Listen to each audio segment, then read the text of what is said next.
pouco daquilo que nós vamos fazer no ato profético de 12 dias. Nós vamos falar sobre...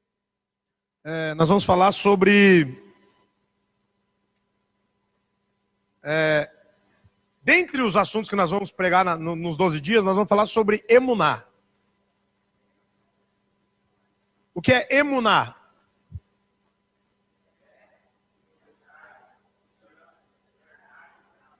Vai de novo, vai. Mais uma vez, para ficar bem forte agora, vai. Se você falar isso todo dia como mantra, você vai ser uma pessoa, você vai ser o melhor crente, um dos melhores crentes do mundo. Que aqui dentro dessa palavra chamada emuná, essa palavrinha aqui chamada emuná, dentro dessa palavra está a fé, e a Bíblia diz que meu justo viverá pela fidelidade. É o caráter do homem que Deus procura. Fiel, como o meu servo, como Moisés, que é fiel em toda a minha casa. Confiança. O que é confiar? Entrega o teu caminho ao Senhor. Vai, entrega o teu caminho ao Senhor. Confia nele e todo mais Ele fará. A verdade. Jesus disse, eu sou o caminho.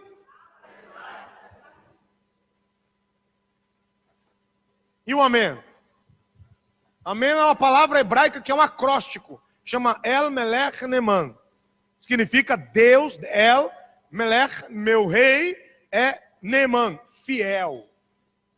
Deus, meu rei, é fiel para cumprir aquilo que ele prometeu. Porque a palavra final vem de Deus. Por isso, assim diz o amém, a fiel testemunha, o primogênito da criação de Deus. O amém. Amém é Cristo. Então observe, nós vamos falar sobre isso muito no ato profético de 12 dias, nos 12 dias proféticos, nós vamos falar muito sobre emuná. Você vai entender o porquê que você está na emuná. Por que nós somos emuná? E qual é o poder da emuná na sua vida e no ato profético que nós vamos fazer nesses 12 dias. Então hoje eu quero falar sobre essa palavra, fidelidade. Não vou falar explicitamente sobre essa palavra que eu vou falar nos 12 dias. Mas eu quero falar hoje sobre uma atitude poderosíssima que a maioria das pessoas não valoriza. Uma atitude poderosíssima que a maioria das pessoas não valoriza. E é tão cabal, irmão. Cada dia que passa, olha para mim, olha para mim. Conversa não, agora não. Olha, preste muita atenção no que eu vou dizer. Preste muita atenção no que eu vou falar. Tem algum demônio que está soltando grilo aqui dentro, você reparou? Né? Uma praga de um grilo, rapaz. Como é que vem grilo para a igreja?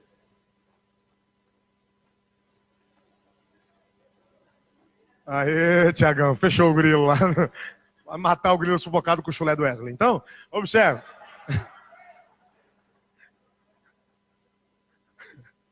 O Wesley não está aqui não, né? Ainda bem. Então, só quem entra naquela secretaria que sente a presença manifesta. O Wesley sai da secretaria, mas a secretaria não sai do Wesley. Brincadeira, gente. Então, observe. O que eu ia falar mesmo? Uma atitude poderosíssima, que hoje em dia é mal valorizada. É muito mal valorizada. Muito mal valorizada. Infelizmente, está destruindo muitas famílias. Está destruindo muitas vidas e muitos ministérios. Muitos. E a minha liderança já sabe o que eu estou falando, porque hoje eu mandei um áudio bem pesado para eles, falando sobre o que está acontecendo no Brasil, em alguns lugares, com algumas autoridades, coisas terríveis. Então, observe, preste muita atenção. Quando você não valoriza alguém que é fiel a você, Deus vai arrancar o fiel e vai colocar um infiel ao teu lado. Isso serve para quê? Casamento. Você não dá valor no homem que é fiel ao teu lado, na mulher que é fiel ao teu lado? Fica tranquilo, Deus vai tirar esse e vai colocar um outro pior. Porque você não está merecendo, não está valorizando, não está prezando, honrando quem Deus colocou para te abençoar, quem Deus colocou para estar ao teu lado, para caminhar com você. E aí, meu filho, tudo bem? Deus abençoe a sua vida. Isso é lindo. Gente, esse é o Wesley, tá, gente?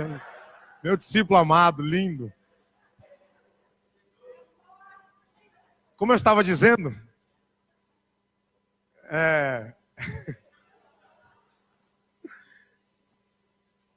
isso serve para amizade. Tem gente que não dá valor a um amigo fiel. Aí Deus tira um amigo fiel e aí a pessoa vai ficar andando atrás de gente infiel. Isso serve para ministério. Tem gente que não dá valor no pastor fiel. Aí Deus tira o pastor fiel e coloca um lobo devorador, vestido de pele de cordeiro para enganá-lo e destruí-lo. Sabe por quê? Porque desprezou o fiel. Desprezou aquilo que tem valor. E nada nessa terra fica impune. Tudo que o homem plantar. Então, se você não valorizar quem é fiel ao teu lado, fica tranquilo. É só questão de tempo até Deus tirar o fiel e botar o infiel. Aí você vai comer o pão que o diabo amassou. E a pombagira lambeu. O chucaveira pisou. E o preto velho amassou. Não, o preto velho fumou. E o Zé Pilintra bebeu. Então observe. Eu esqueci que é quinta profética, não é de libertação. Então deixa esse capeta pra lá. Ano que vem, na volta na quinta da libertação, eu vou falar um pouquinho. Já tá me batendo faz muito tempo mesmo. Vou bater nesse bicho agora. Fiquei com raiva dele. Janeirão volta quinta da libertação. Você vai ver.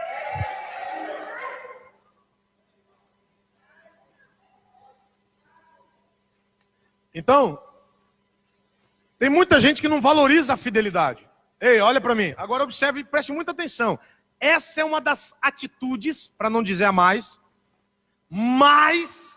respeitadas, honradas e procuradas pelo céu. Vou falar de novo. A fidelidade é uma das atitudes mais respeitadas, honradas e procurada no céu. Por Deus. Deus procura fiéis. Deus procura fiéis. Deus está à procura de fiéis. Pastor, e quando Deus acha? Ele respeita, ele honra, ele valoriza o fiel. Porque está tão difícil de encontrar, que quando Deus encontra, Deus abençoa demais a pessoa para segurar ela. Deus protege, coloca debaixo das asas como uma galinha, coloca um pintinho, porque é tão raro achar um fiel, que quando Deus acha, Ele guarda, Ele protege, Ele esconde no esconderijo do Altíssimo, a sombra do Onipotente, descansa. Tão difícil que é achar gente fiel. E tem gente que acha gente fiel e despreza, desvaloriza. Aí ninguém entende por que hoje, depois de 7 longos anos, eu honro demasiadamente o Pedro. Por causa da fidelidade dele. Porque muitos outros juraram muita coisa para mim. Até pular da ponte. Que estaria junto o tempo todo. Que eu seria o Jonathan, o Davi e ele o Jonathan. Já juraram de tudo quanto é coisa. Já me chamaram de pai, de filho, do Espírito Santo. Já me chamaram de tudo. De ter quarta pessoa da Trindade. Mas na hora do vamos ver, na hora do pega pra capar, na hora da porrada, na hora da pressão, na hora do não, me abandonaram. Mas não eram fiéis? Eram. Enquanto era conveniente. Acabou a conveniência, acabou a fidelidade. Tem muito casamento que é assim. Só é fiel enquanto é conveniente. A mulher só é fiel ao cara se o cara paga, né? Banca, faz, acontece. Se o cara quebra, arrebenta o cara, a mulher já procura outro, que vai bancar, que vai sustentar. Por quê? Porque não era fidelidade, era conveniência. E homens também.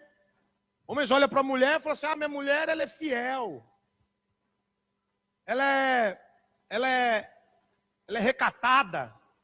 ela é dona de casa, ela é boa, ela faz, ela cuida de mim, das minhas coisas, dos meus filhos, da minha família. Eu quero uma rapariga. A rapariga é melhor. A fidelidade só é boa até um certo ponto, enquanto há conveniência. Perdeu a conveniência, perdeu a fidelidade. Deus odeia a gente assim. Deus abomina a gente assim. Porque uma aliança ela é feita na alegria e na tristeza, na saúde e na doença, na beleza e na feiura, na riqueza e na pobreza, na bonança e na escassez, na guerra e na paz. Agora, você só tem uma aliança com a pessoa quando é conveniente, na hora que a guerra vem, aí você abandona a pessoa, para a pessoa lutar sozinha e morrer. Enquanto está tudo em paz, esse é discípulo. Enquanto está tudo em paz, essa é ovelha. Enquanto está tudo em paz, essa é fiel. Mas a guerra veio, não, agora não, pastor. Não, eu vou para outra igreja que tem paz. Essa igreja aqui está muito em guerra. Mas é agora, é no meio dos escândalos que os fiéis se manifestam, diz a palavra de Deus. E é inevitável que venham os escândalos. E é necessário que venham os escândalos. Porque é o escândalo que manifesta aquele que é fiel e aquele que nunca foi. Tem que ter escândalo no seu casamento. Tem que ter escândalo na sua família. Tem que ter escândalo na sua amizade. Tem que ter escândalo na sua igreja. Porque quando tem escândalos, aí é que manifesta quem é fiel e quem não é. Agora observe. Abra aí em Hebreus capítulo 3, verso 7.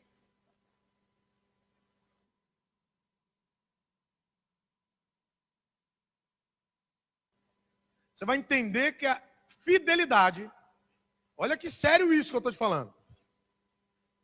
A fidelidade salva. E a infidelidade mata. Você vai entender na Bíblia Sagrada que a fidelidade salva. E a infidelidade mata. Agora você vai entender, vamos lá. Hebreus capítulo 3, verso 7. Está escrito. Portanto, como diz o Espírito Santo. Como diz quem? Não, fala mais forte. Como diz quem? Então é o Espírito Santo que vai dizer à igreja agora. Preste muita atenção no que o Espírito Santo vai dizer. Se ouvirdes hoje a sua voz. Se ouvirdes... Vai comigo. Se ouvirdes... Se ouvir hoje, não é amanhã. Tem gente que sempre fica procrastinando a voz de Deus. Sempre fica procrastinando a vontade de Deus. Sempre fica procrastinando a busca a Deus. Sempre fica procrastinando o pagar o preço, o tomar a cruz, o viver em santidade, o fazer as escolhas corretas. Mas Deus está dizendo para você, e Deus vai falar um pouquinho lá na frente sobre isso também. O tempo que se chama hoje é o tempo que você tem que escolher fazer a vontade de Deus, andar na presença de Deus, buscar a Deus, ser santo em Deus, ser fiel a Deus. Hoje, não amanhã. Crendo que eu vou te falar, para alguns aqui, o amanhã pode não chegar. E se você deixou para amanhã ser fiel? O que você faz se você deixou a fidelidade que era para você ter hoje para amanhã? E amanhã não chega. Mas amanhã que eu ia me arrepender, pastor. Amanhã que eu ia tomar minha cruz. Amanhã que eu ia ser santo. Amanhã que eu ia me santificar. Amanhã que eu ia honrar. Amanhã que eu ia fazer. Amanhã que eu ia parar de dar desculpa. Amanhã que eu ia parar de mentir. Mas hoje você morre. Tudo que você pensou que ia acontecer amanhã, não vai chegar.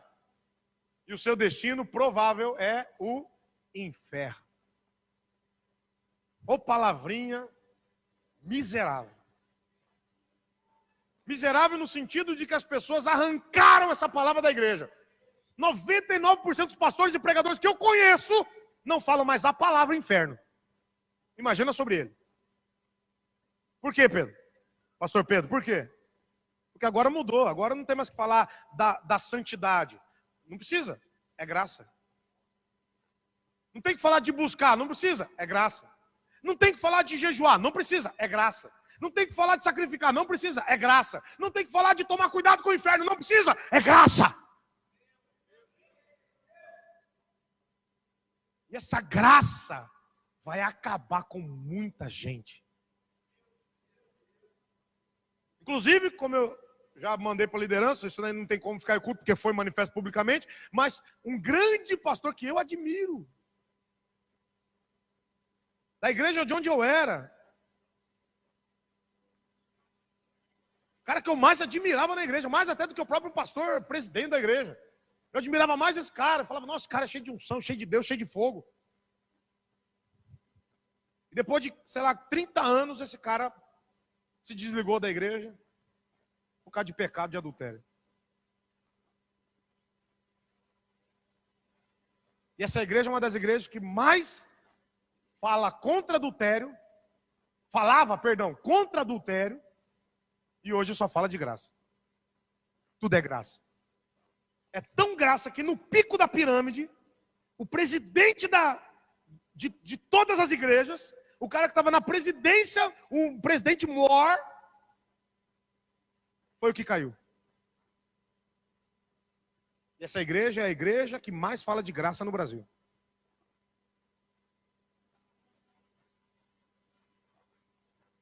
A Bíblia diz, onde não há lei, o povo se corrompe. Eu não tenho como nem falar isso para você agora, porque nós não estamos no estudo, nós estamos no seminário. No seminário, o primeiro seminário de 2019, eu vou falar isso. Só que só para você entender uma pinceladinha de nada. Uma pinceladinha de nada. Do que eu vou falar no seminário. Mas só para você ter noção de uma pincelada de nada. A palavra anticristo. Sabe o que significa anticristo? Sabe qual que é essa palavra? Sabe como é que se chama essa palavra em hebraico? Anomos. Depois dá uma pesquisada. Anomos. Não, anomos não é anticristo, peraí. Ou é iniquidade ou... É anticristo, né? Então, anticristo, anomos. Essa palavra anomos é traduzida para nós como anticristo. Mas para o judeu, sabe o que significa? Aquele que transgride a lei. Ou transgressor da lei. O anticristo, o símbolo maior do anticristo, é a transgressão da lei. Então, como que eu transgrido a lei? Tirando ela. Se eu tirar a lei, não tem lei. Tudo que eu fizer, eu não sei se pode ou se não pode, porque não tem lei para falar o que eu posso e o que eu não posso. Por que você sabe que você não pode matar? Por que você sabe que no Brasil você não pode matar? Por quê? Porque na lei pétrea brasileira, na Constituição está escrito, não pode matar. Se matar, vai ter que arcar com as consequências. Vai ser condenado, vai ser preso. Nos Estados Unidos, se matar, dependendo da forma que mata, prisão perpétua, ou cadeira elétrica, ou injeção letal. Por isso que lá morre 15 vezes menos do que no Brasil. E olha que lá todo mundo tem arma, aqui no Brasil ninguém tem. Hã? Lá todo mundo tem arma. Não, mas não pode liberar arma para o cidadão de bem, porque senão vai matar, vai virar um faroeste caboclo. Não, irmão. Nos Estados Unidos todo mundo tem arma em casa. Todo mundo. E lá é 15 vezes menos pessoas morrem do que no Brasil por mão armada, por morte por arma. Ah, mas eu vejo, pastor, aqueles atentados que eles fazem em escola. Ah, no atentado eles fazem escola, mata 10, 15, 20, vai lá. Matou 20 pessoas, nossa. Uma comoção nacional nos Estados Unidos. E no mundo inteiro. Sabe quantas pessoas morrem no Brasil todo dia? 2.000 pessoas. Quanto que morre 2.000 pessoas nos Estados Unidos? É 15 atentados para morrer 2.000 pessoas lá. Mas nós estamos preocupados com os Estados Unidos, não estamos preocupados com o Brasil. Essa miséria que está esse país. Então observe, nós temos que começar a entender o que Deus quer de nós, o que a palavra de Deus quer de nós. Então para isso a gente tem que ouvir. A gente tem que aprender a ouvir. A gente não aprende a ouvir, a gente não sabe ouvir. Por isso que só dá cabeçada, por isso que só faz cagada, por isso que só faz besteira, por isso que só arrebenta a vida, por isso que só faz escolha errada, por isso que só anda com pessoas erradas, por isso que só toma decisões erradas, por isso que só compra coisa errada. Irmão, pensa num cara que é difícil de fazer, de errar. Mas Deus me mostrou nos últimos anos da minha vida que um erro pode gerar uma consequência violenta. E eu falei da miséria, desse dia eu falei da miséria do carro, não falei? Eu comprei um carro sem direção. Um carro. Irmão, eu fui essa semana 4 vezes no mecânico para resolver o problema de um tanque de combustível vazando. Ele tentou de tudo e não conseguiu. Ele falou, João, você vai ter que deixar esse carro aí, eu vou ter que tirar o tanque, descer o tanque, vai ver o que está acontecendo, porque eu não sei, eu não consigo mais descobrir. Eu falei, eu sei que miséria que é essa. Eu sei qual é o nome desse demônio, chama demônio da desobediência. Demônio da independência, esse demônio está amarrando meu carro. Demônio de tomar adesão sem conversar com o meu líder. Só estou me lascando com ele. É só prejuízo. E se eu tivesse ouvido meu pastor naquela época que eu comprei esse carro, eu estava com um carro maravilhoso hoje. Mas não. Eu sei, eu sou inteligente demais, né? Sou bom demais, não sou? Independente. Sou sábio, né? Eu sou sabidão, não sou? Casa de ferreiro. Eu vivo isso, irmão. Eu sou profeta na casa de todo mundo. Na minha eu sou o demônio. Eu sou mestre na casa de todo mundo. Na minha eu sou o mais burro dentre os homens. Eu sou pastor para todo mundo. Na minha casa eu não sou nada. Por quê? Porque essa é a figura do profeta. Não tem honra na sua casa, não tem honra na sua terra e não tem honra no meio da sua parentela. E essa é a prova cabal de que Deus vai usar. Que é a desonra que faz a dupla honra. Se você não é desonrado, não tem como Deus honrar você 2 vezes mais. Agora olha o que ele vai dizer. Se hoje você ouvir a sua voz, não... Olha isso. Esse livro de Hebreus é uma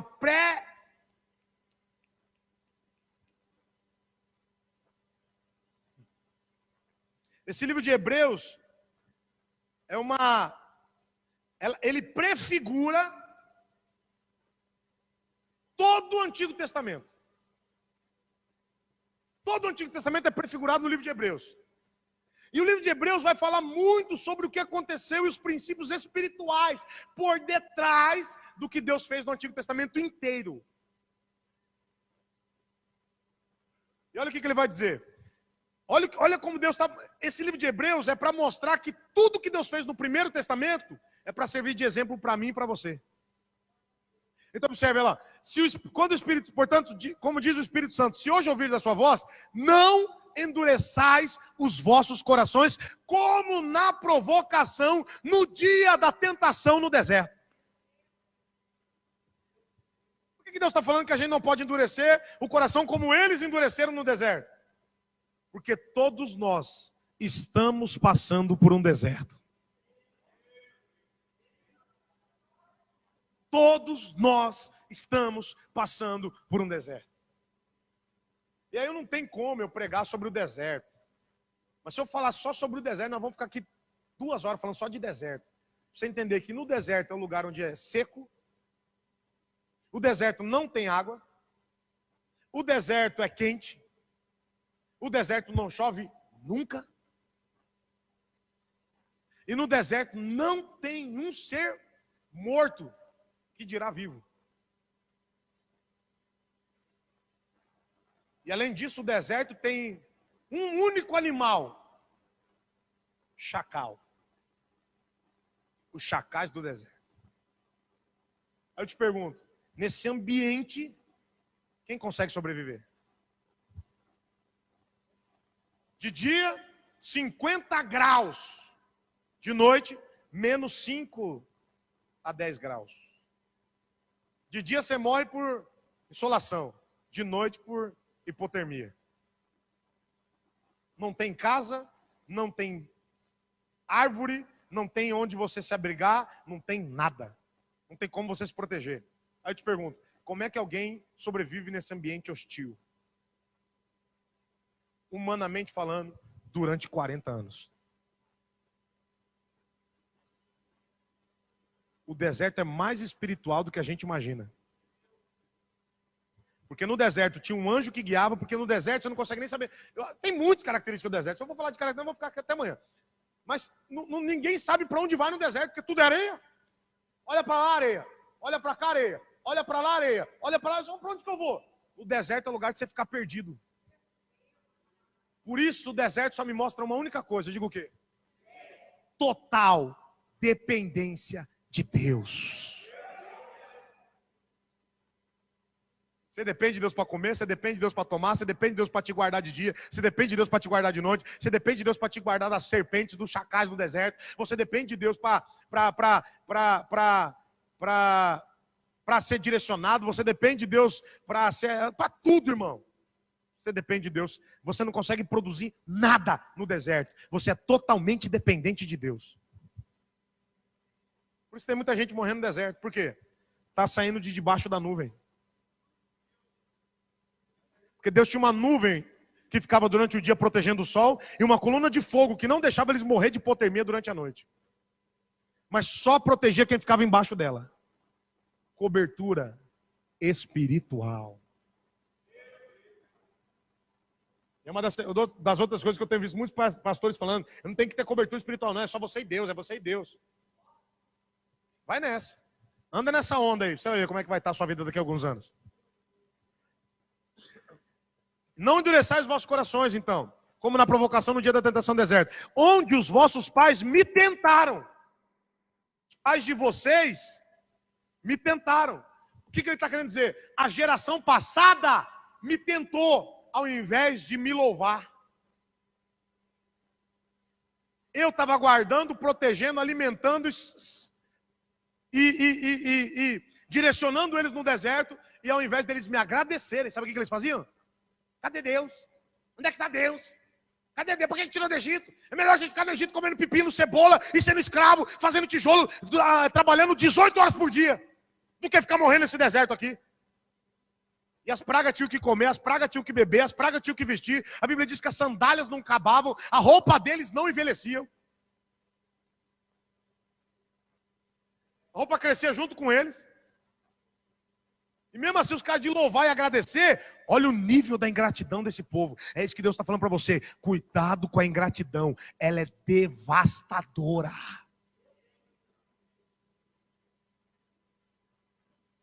Os vossos pais me tentaram e me provaram. E me viram por 40 anos as minhas obras. Viram por 40 anos Deus guardando, livrando, protegendo, direcionando, alimentando e sustentando. 40 anos Deus sustentando. E os caras conseguiram ser ingratos. Aí você acha que eu, Alisson, que ajudei uma pessoa de 3 anos, outra 5 anos, outra 7 anos, outra 10 anos, acha que eles vão me agradecer? Se Deus sustentou um povo por 40, eles nem olharam para a cara de Deus? Irmão, se você quer ter uma chance de vencer no ministério, acostume-se com uma palavra: ingratidão. Eu fui essa semana conversar com o Eliton, acho que foi ontem. Eu fui conversar com o Eliton. Nós vamos fazer algumas programações para o ano que vem, no seminário, nós vamos fazer também treinamento com o Eliton, de liderança e tal, vai ser top. Quem vai para o seminário aí? Quem vai para o seminário aí? Cadê os formandos da Escola de Fundamento 2018 aí? Foi bonita a formatura ou não foi? Então, ano que vem é seminário. Já vai aguardando os shabat seus aí, os sábados. Nós vamos passar um sábado o dia inteiro, sempre. É um sábado por mês. Um sábado por mês, o dia inteiro estudando. Vai ter treinamento de coach, vai ter treinamento de liderança, vai ter treinamento profético, vai ter treinamento de pregação, vai ter treinamento de tudo. Nós vamos treinar o povo para a obra do ministério. Então, observe. Aí o que aconteceu? Eu encontrando com ele falou assim: pastor, a gente conversando lá, ele falou assim: pastor, eu dei uma revelação para ele lá, que ele ficou impactado, tanto que até deu uma oferta para mim. Até fez uma oferta na minha vida lá, ele falou: pastor, eu preciso selar essa palavra, pelo amor de Deus, eu preciso selar essa palavra. E aí ele me deu uma oferta para selar a palavra, porque foi terrível o que eu falei para ele lá. Aí ele falou: você é profeta. Eu falei: meu Deus, mas até de fora da igreja me reconhece como profeta, menos da minha casa.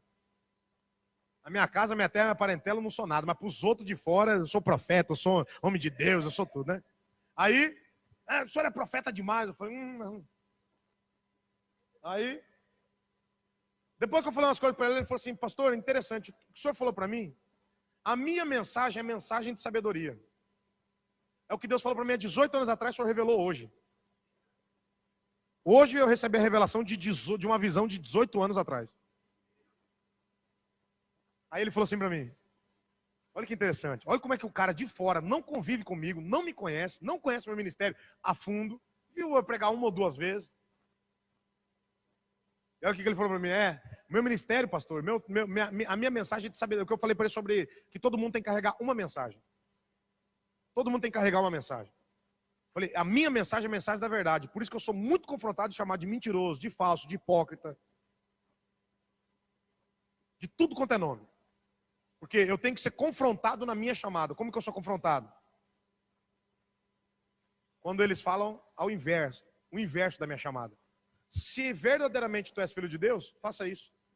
Eu não acredito que você é filho de Deus, mas ele era. Mas eu não acredito. A voz disse, mas não acredito. É assim que a vida que eu vivo. Você é um homem da verdade, não, eu não acredito. Mas eu sou da verdade, não, mas eu não acredito. Mas eu sou da verdade, eu falo a verdade. Não, mas para mim não serve. Para mim isso é mentiroso. Se fizeram com Jesus, não vai fazer comigo?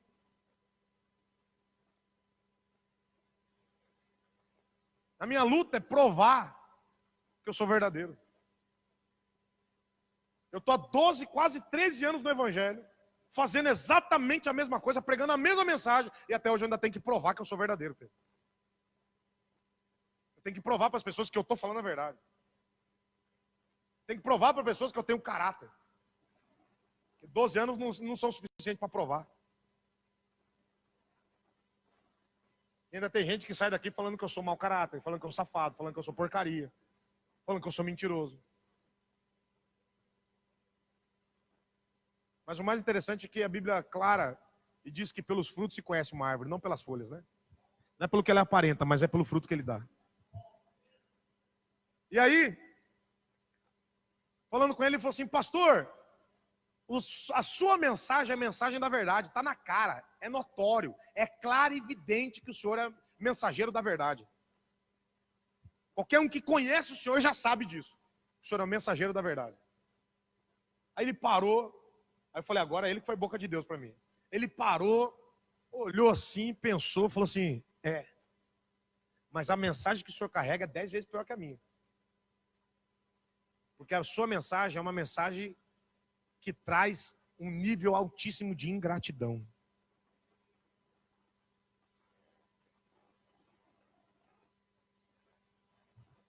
Você sabe qual que é a palavra que eu mais convivo com ela, Eliton? Todos esses anos? Ingratidão. Por quê? Porque está escrito em 2 Timóteo capítulo 4, verso 2 ao 4, eu li para ele inteiro, ele ficou até abismado, falou, nossa, sabe, esse é o versículo meu, é o meu versículo do meu ministério. 2 Timóteo 4, 2 ao 4. Insta, prega em tempo, fora de tempo, que vem o tempo que não suportará a sua doutrina, mas tem desejo de ouvir palavras. Aí eu falei assim, e desviarão os ouvidos da verdade. Quem prega a verdade? O João, pregador da verdade. Então eles vão desviar o ouvido do João, porque o João tem a mensagem da verdade dentro dele. É por isso que essa igreja nunca vai ser uma igreja de multidão. Porque onde tem a verdade, a multidão não permanece. A multidão não permanece onde tem a verdade, ela permanece onde tem o pão.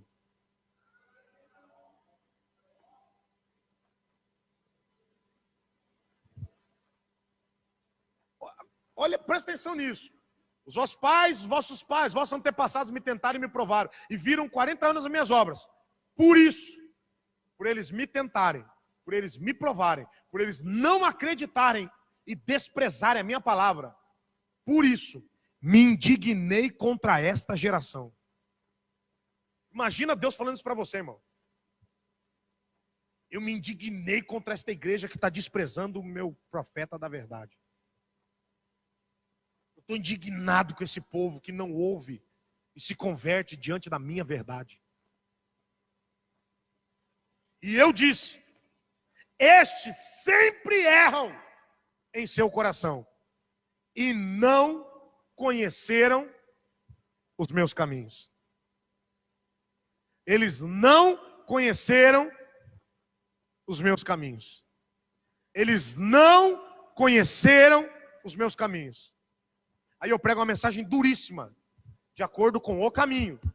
Não tem uma pessoa, ao longo de 13 anos de ministério, de vida, 13 anos pregando. Eu nunca vi uma pessoa, e eu prego nesse nível há 13 anos, de confronto. 90% das pessoas saem do culto que eu prego, sai rangendo o dente. Por raiva da mensagem que eu prego. A verdade. E por quase 13 anos eu prego essa palavra. Nesse nível de confronto, nesse nível de verdade. E nunca eu vi uma pessoa se levantar para confrontar o que eu ensino. Para dizer que eu sou mentiroso ou que eu não estou falando a verdade. Eu nunca vi uma nesses quase 13 anos. Nenhuma. Mas todas que me maldisseram, que praticaram lachão hará comigo, todas que foram maledicentes, que fofocaram, que falaram mal, falaram pelas costas e por trás de mim. Nunca ninguém teve coragem de chegar na minha frente. Por quê? Porque contra a verdade não tem argumentos. Como eu não consigo argumentar com quem está com a verdade, o que eu faço? Eu minto, persigo. Bem-aventurados são vós quando vos injuriarem, perseguirem, mentindo, disserem todo mal. Todo mal. Nunca falam bem. Só falam mal. Eu posso ter acertado entre aspas, porque nem quando eu bato eu erro. Porque Deus só bate em quem ama, tá na Bíblia, não tá? Tá na Bíblia ou não tá? Deus só bate quem ama, só açoita quem recebe por filho. Então observe. Mas eu falo, enquanto não confronta você, Emanuele, diretamente, eu sou o melhor homem de Deus do mundo. Eu sou o melhor pastor do mundo. Eu sou o melhor profeta do mundo. Mas no dia que eu falei, Emanuele, toma vergonha na tua cara e para de agir do jeito que você está agindo, aí eu já virei o demônio. É o falso profeta, é o falso pastor. Porque enquanto eu confrontei o pecado de todo mundo, você tá em paz. Mas quando eu confronto o seu diretamente, aí eu sou o demônio. Aí eu sou o Satanás. Quer dizer, não é você que está errado e tem que mudar a atitude e o caminho que você está andando. Sou eu que sou o falso profeta, porque agora eu confrontei o seu pecado. Porque quando você está num pecado escondido, está tudo certo. Você está escondidinho aqui, ó, cometendo o seu pecado. Mas quando alguém pega você pelo colarinho e puxa e fala assim, ei, você aí!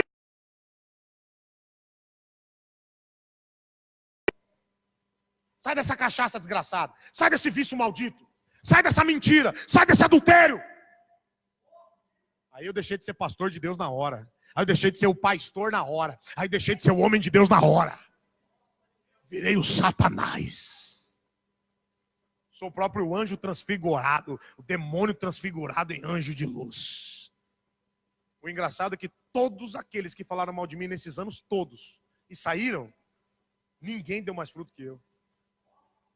Quando eu digo mais fruto, é que foi para uma outra igreja lá e prosperou, cresceu no ministério, fez uma igreja crescer. Não, eles saem, vão para o cabaré, vão para a mesa de bar. Aí você pega no Facebook da pessoa, que depois ela exclui você, né? Mas aí você dá uma olhadinha de vez em quando no Facebook da pessoa, tá lá a pessoa na bebida, na cachaça, na droga, na putaria, na balada, com mini saia, com mini blusa, com, né, o cara lá largou da manhã, tá pegando todas. É assim ou não é? E o otário fiel aqui, sabe como é que ele tá? Nos últimos 13 anos? Aqui, no mesmo altar, pregando a mesma palavra, com a mesma mensagem, do mesmo jeito, na mesma fidelidade. Mas eu que sou o demônio. Eu que sou falso. Eu que sou mentiroso. Não sou? Sou eu. Certo é quem faz coisa errada. Eu que estou errado. De ser fiel. Um trouxa fiel. Agora observe. Deus está dizendo, olha o que Deus está dizendo. Eu me indignei contra esta geração. Deus está indignado. E no verso 11 ele diz, assim jurei na minha ira, que não entrarão no meu repouso ou descanso. Eles não vão entrar no meu descanso. Irmão, olha que terrível coisa. Imagina ao invés de você se deleitar, imagina ao invés de você descansar, imagina ao invés de você louvar a eternidade inteira, você vai ficar a eternidade inteira sofrendo, chorando, rangendo o dente, sendo chutado igual bola de futebol pelo demônio. A sua língua vai queimar tanto, que você vai pedir para Lázaro ou para o João Moraes molhar a ponta do dedo e botar uma gotinha de água na sua boca tão seca que vai estar lá no inferno. E sabe onde é que eu vou estar, o trouxa fiel? Lá na minha rede, na minha casa, na beira do rio da vida, olhando para a árvore da vida, vendo as folhas frondosas, lindas, o fruto que ela dá todo mês, e pedindo para um dos meus conservos: ô conservo, eu trabalhei para você lá na terra, eu te servi lá na terra, eu suei por você lá na terra, eu me humilhei por você, eu servi você, eu fui menor que você, eu me rebaixei a você. Agora aqui, quem serve eu é você. Então traz minha água de coco. Traz minha soda limonada. Traz minha Coca-Cola com bastante gelo e limão.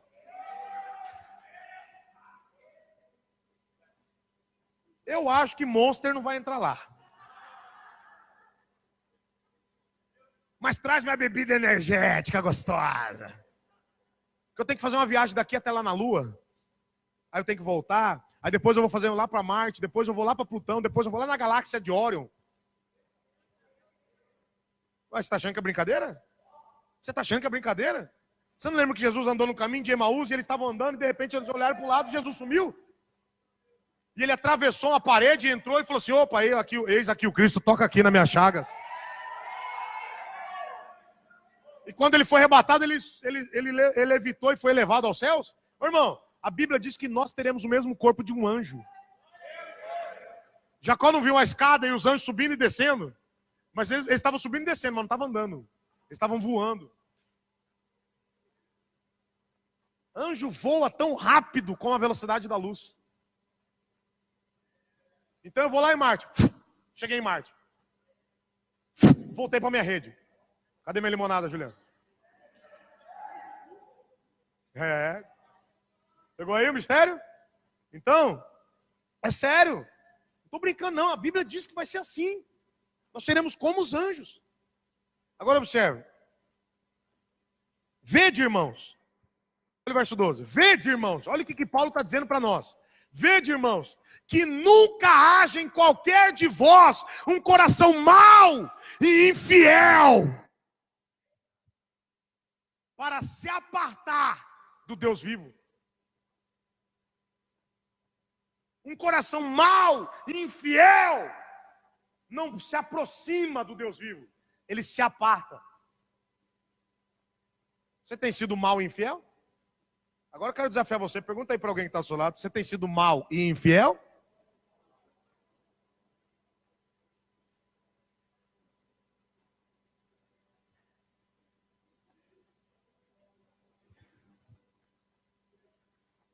E aí?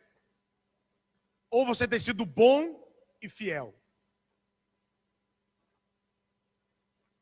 Porque o bom e fiel se aproxima de Deus. O mau e infiel se aparta de Deus. Sabe o que significa a palavra morte? A palavra morte significa separação.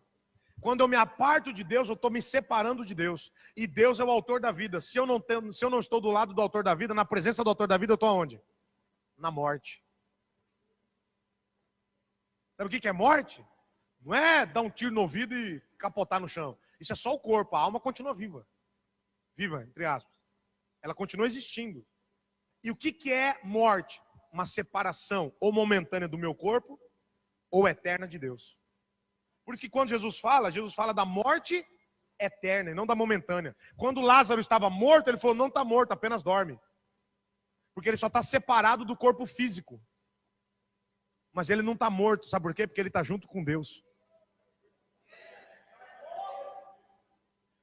E ele fala: Lázaro, meu amigo, não está na hora de você estar com meu pai, volta para andar comigo.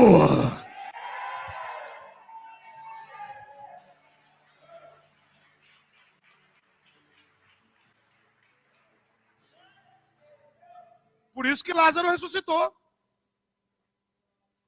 Porque Jesus é igual ao Espírito Santo, irmão, ciumento. Né? Já viu aquela música? Tenho ciúme de mim, o teu amor é como um furacão.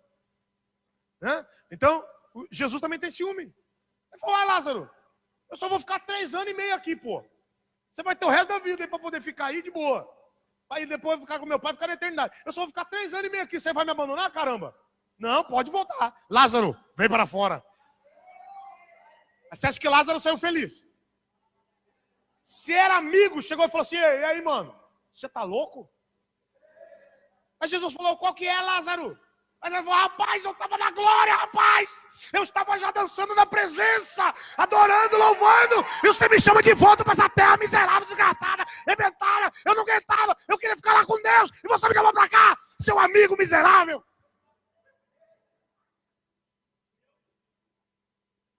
Por isso que a Bíblia diz, Jesus chorou. De raiva. Chorou de raiva. Eu fui ressuscitar essa nhaca voltou me enchendo o saco. Morre logo, miséria. Aí Jesus falou, ixi, eu não posso matar porque eu sou o autor da vida, não da morte.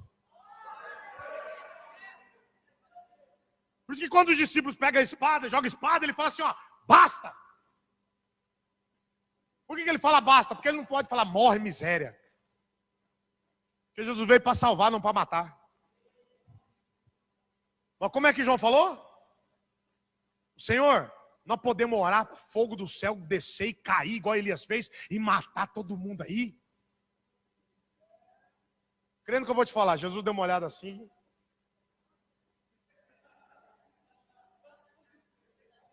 Rapaz, não é uma ideia não. Matar esse povo. Mas calma. Eu sou o autor da vida, não da morte. Não ore por isso, João. Não ore. Sempre é o João que quer orar para matar os outros, né? Parece eu, cara. Eu oro para matar um todo dia. Aí depois eu me arrependo. Mas eu oro.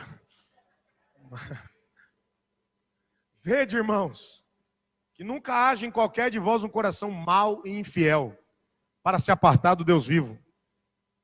Antes, olha isso. Esses dois versículos aí é a mensagem que eu prego a vida inteira. Só estão em partes diferentes da Bíblia, mas é a mesma mensagem que eu prego a vida inteira. A mesma mensagem. Olha a mensagem. Antes, exortai-vos uns aos outros todos os dias. Durante o tempo que se chama... Vou ler de novo. Antes, exortai-vos uns aos outros. Quantos dias? Não é só quinta e domingo? Não é só terça, quinta e domingo? Não é só terça, quinta, sábado e domingo? Quantos dias? Ah, todos os dias. Mas tem gente que se vier 2 vezes na igreja por semana já acha ruim? Como é que eu vou te exortar? Eu vou ficar aí na sua casa todo dia? Não, irmão. Você que tem que vir na casa de Deus, nós todos juntos na casa de Deus para exortar todo mundo junto. Exortai-vos uns aos outros todos os dias, durante o tempo que se chama... Não é amanhã? Não é semana que vem? Não é ano que vem? Não é na outra encarnação? É hoje? Não, mas vamos deixar para amanhã. Vamos deixar para amanhã. Tem que ser hoje. Exortai-vos uns aos outros todos os dias, durante o tempo que se chama hoje, para que nenhum de vós endureça, se endureça pelo engano do... Ah, não estou acreditando não, tá errado. O único pastor, eu não vou falar único, um dos poucos pastores trouxa, Jonas, você vai conhecer em Cuiabá, chama João Moraes Júnior. Pastor mais otário que você vai conhecer em Cuiabá. Por quê? Porque a maioria está falando que o povo gosta de ouvir. Eu vou falar um negócio para você. Essa corrente é de ouro? É de ouro? Se você tivesse outra igreja, dependendo do pastor, você já tinha perdido. Ele já tinha arrancado até a sua alma. Mas tem pastor que arranca até a cueca do povo.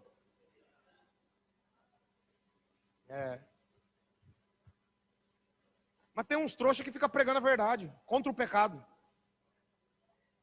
Batendo nos irmãos, que estavam aqui, a maioria.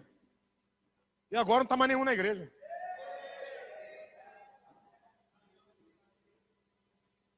Cadê? Porque se eu falasse, continua, mas traga o dízimo. Continua, mas traga a corrente de ouro. Continua, faz o que você quiser. Irmão, você vem até com alegria dar. Né?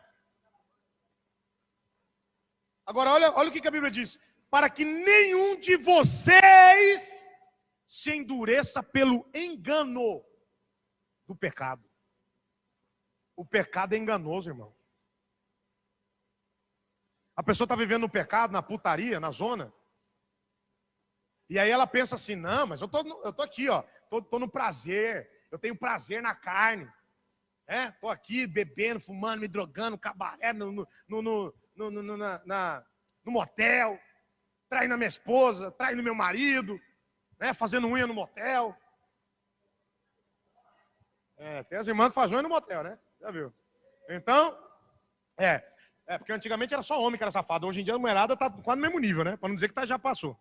Então, e aí, a pessoa tá lá achando que é bom. É bom, é gostoso, mas é enganoso. Engano do pecado. E o pecado está enganando muita gente, destruindo muita gente, acabando com muita família, destruindo muitos ministérios e destruindo muitos crentes, muitas igrejas. Então, quando o pastor prega sobre bênção, ele atrai.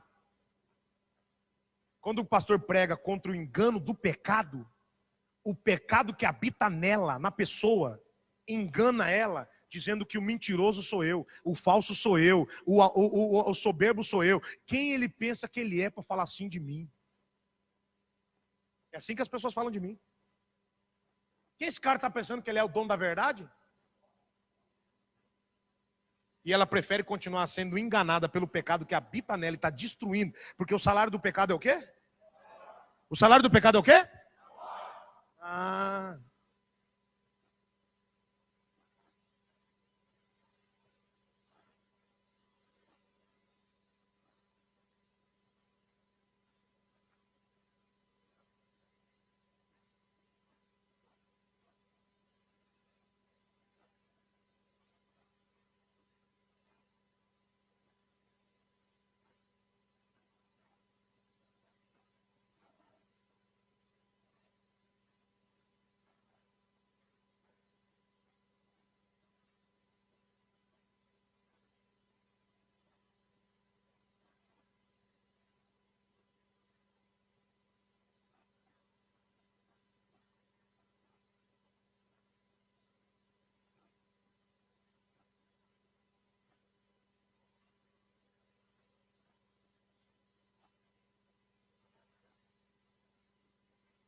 Então, por que todo mundo faz?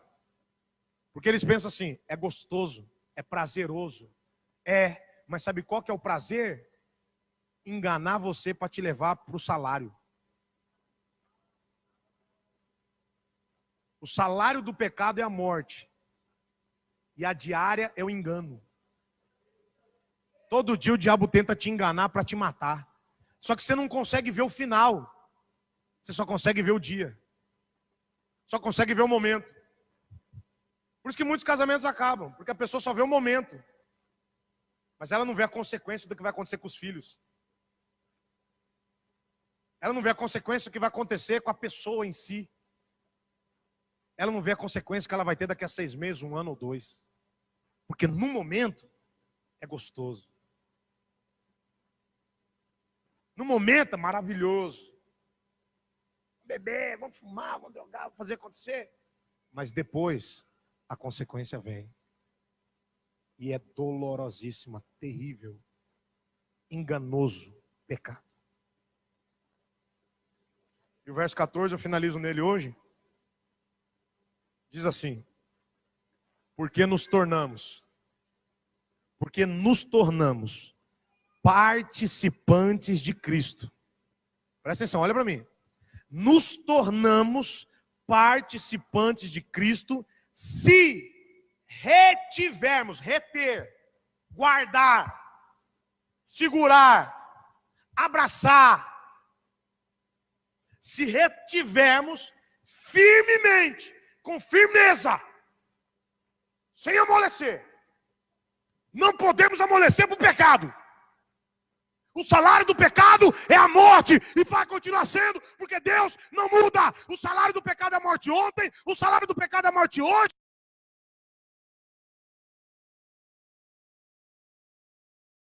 Procede do diabo.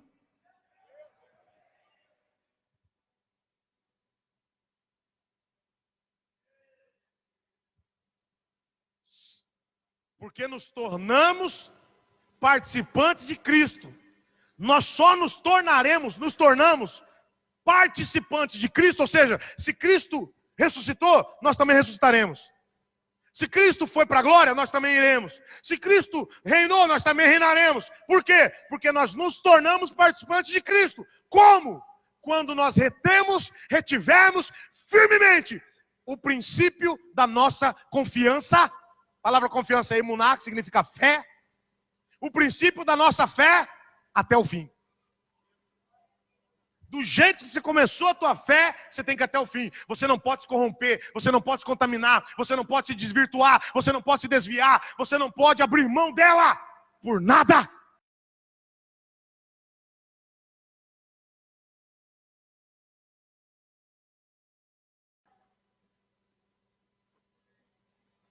E sempre preparo vocês para muitas coisas que vocês nem sabem que pode acontecer. Mas eu sou um pregador da verdade. Dou o que doer, custe o que custar e paga o preço que tiver que pagar. Eu sei que tem pregadores, até amigos meus, que pregam um pouco diferente, mas eu não consigo. Eu tenho uma mensagem só, eu não consigo ter diferente. A Bíblia diz, quem vier após mim, não deixar pai, mãe, casa, bens, tudo por amor a mim, não é digno. Quem não tomar a sua cruz dia após dia, não é digno. E não me seguir, não é digno de mim. Presta atenção.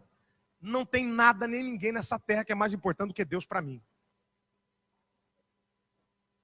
Nem as pessoas que eu mais amo na terra são os meus filhos. Se os meus filhos tentarem se colocar diante de Deus, eu não penso duas vezes em escolher Deus.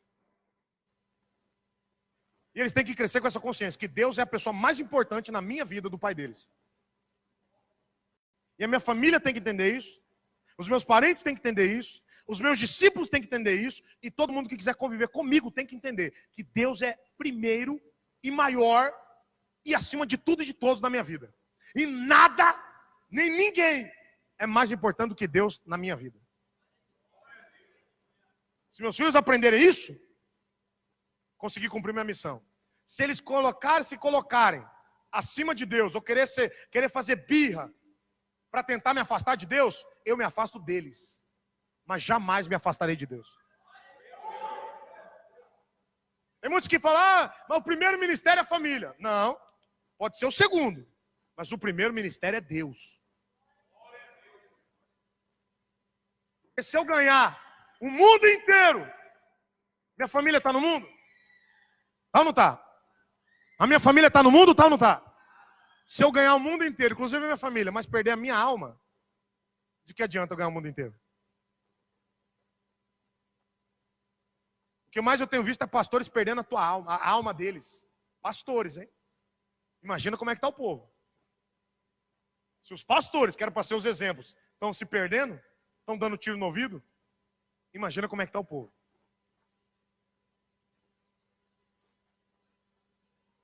Sabe por que eles estão se perdendo? Porque o primeiro lugar para eles é a família. O primeiro lugar para eles é o dinheiro. O primeiro lugar para eles é o microfone. Esses dias eu vi aqui em Cuiabá uma cantorinha aí, não sei da onde, nem do que, deve ser da Assembleia de Deus. Eu só sei que é da Assembleia de Deus, mas não sei de onde que é, nem o nome, nem nada. Tentou se suicidar, jogar da ponte ali, da ponte do Hot Wheels. Tentou se jogar da ponte, porque o namoradinho soltou foto, vídeo, sei lá, deles transando. Ah, pastor, mas isso é motivo? Não. Sabe qual que era o motivo? que ela ficou muito mal porque ela ia perder as agendas. Ela quis suicidar porque ela ia perder o ministério. Ela quis suicidar porque ela ia perder a visão de cantoria santinha.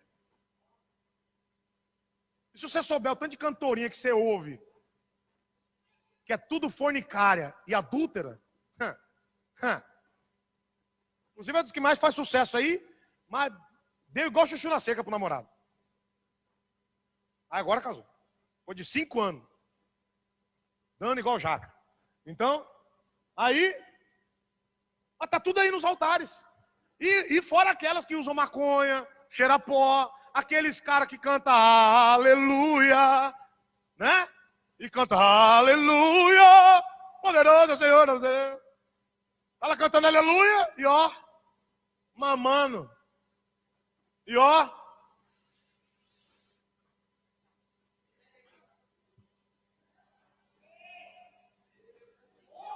aí depois sabe o que eles fazem? Aí chega aqui, olá igreja, tudo bem? A graça e a paz, Deus abençoe. Aleluia!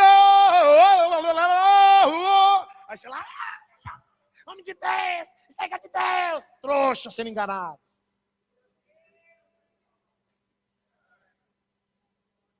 Aí o camarada aqui, bobão, que fica se mantendo santo, que fica se mantendo fiel, é desprezado, é achincalhado, é xingado. Tem que ficar provando que é de Deus. Às vezes, depois de um tempo, não dá vontade de meter um pé. Mas para que vale a pena ser fiel? Vale a pena mesmo ser fiel? Você tem certeza que vale a pena ser fiel? Aí é o momento que a gente tem que parar e pensar o seguinte: ou eu escolho Deus ou eu escolho a igreja. Ou eu escolho Deus ou eu escolho a igreja. Ou eu escolho Deus ou eu escolho família. Ou eu escolho Deus ou eu escolho o título. Ou eu escolho Deus ou eu escolho dinheiro. Ou eu escolho Deus ou eu escolho o microfone. Eu tenho que saber o que eu vou escolher, o que é mais importante para mim. É mais importante a minha aparência ou mais importante a minha alma?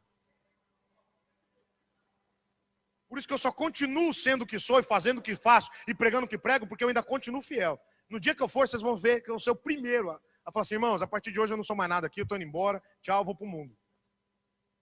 Eu não sirvo mais para ser nada aqui nessa igreja. Mesmo sendo o tanto que eu sou achincalhado, eu ainda continuo aqui. Sabe por quê? Sabe por quê que eu continuo aqui? Não é por causa de vocês, não. Não é por causa de vocês. É só pela consciência que eu tenho para com Deus. Enquanto a minha consciência para com Deus estiver limpa, eu vou continuar aqui pregando o que eu prego, falando o que eu falo, independente de tudo que eu ouço. Mas no dia que eu mesmo não aguentar mais e meter o pé, vocês vão ser o primeiro a saber. Eu abandono tudo isso aqui. Porque título é mais importante do que Deus, porque microfone é mais importante que Deus, porque dinheiro não é mais importante que Deus. Para mim nada é mais importante do que a minha consciência para com Deus. Enquanto a minha consciência para com Deus, Pedro, for assim, você vai ser sempre meu vice.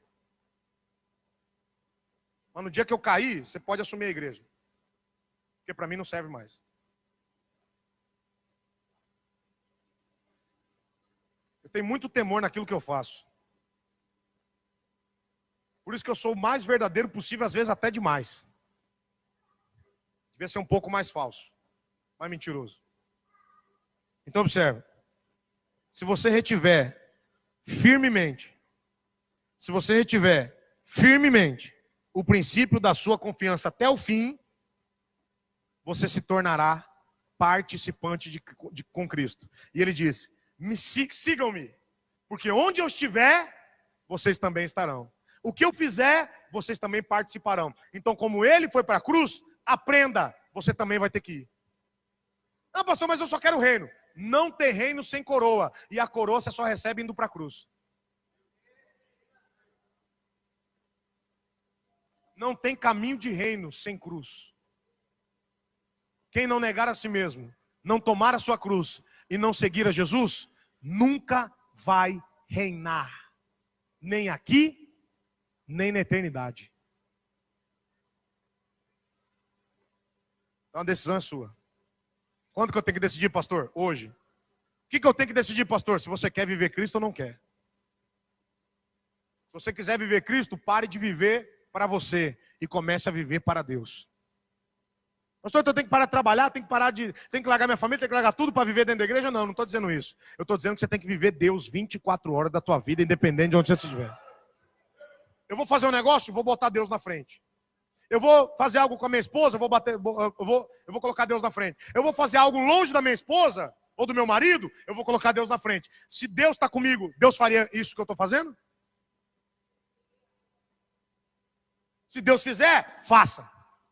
Se Deus fizesse, faça, porque Deus está com você. Agora você sabe que quando você atira a aliança e vai para um lugar, que você sabe o que eu estou falando, e passa uma noite lá, um momentão lá, você pode ter certeza que Deus não vai estar lá com você.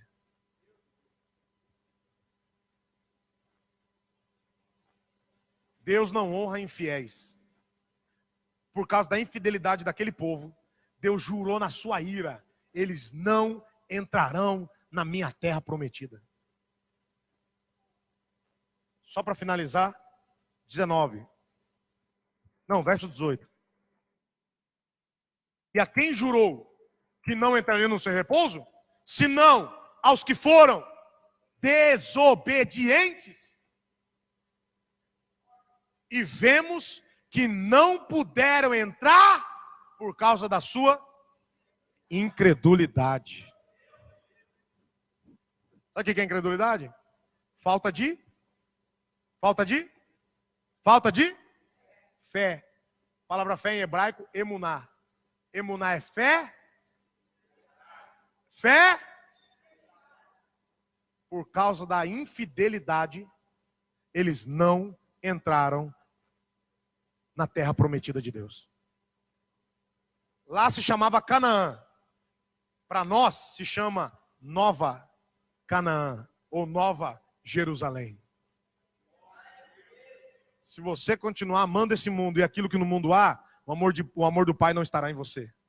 Mas se tudo que você fizer, Deus estiver na frente, o amor do Pai te acompanhará por onde você andar. Quando você for ir para um lugar, pense se Deus iria com você. Quando você for fazer um negócio, pense se Deus faria como você. Quando você for ficar longe da sua família, da sua esposa ou do seu marido, pense se Deus habita, se Deus conversa, se Deus está no mesmo grupinho de WhatsApp que você está. Irmão, eu sou tão sério nessas coisas que nem grupo da minha família eu tenho. Eu não tenho um grupo de família. Nenhum grupo. Os únicos grupos que eu tenho é grupo que está relacionado às coisas de Deus, mais nada. Claro, se eu tivesse empresa ou empresário, ou tivesse no emprego, eu estaria o grupo da empresa, desde que, claro, fosse um grupo respeitoso. Se não é, já também já falou, patrão, desculpa, eu não vou participar desse grupo não, que é só putaria. Mas o que eu quero que você entenda, tudo que você faz, pense antes de fazer. Deus faria o que eu estou fazendo? Ou o que eu estou para fazer? Se sim, pode ir em frente que Deus está com você. Se não, é melhor dar um passo para trás do que perder uma vida para frente. Não ande sem Deus. Andai no Espírito. E se você andar no Espírito, e a Bíblia diz que Deus é Espírito, se você andar com Deus, você jamais satisfará as concupiscências da carne. E muito menos passará o dia inteiro jogando Free Fire.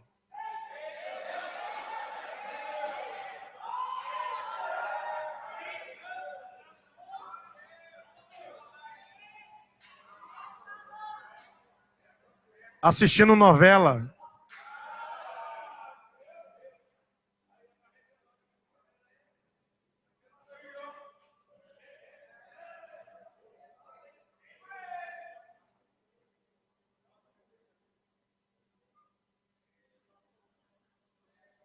Eu vou parar por aqui, senão eu vou falar mais. Vai, coloca em pé, vamos orar.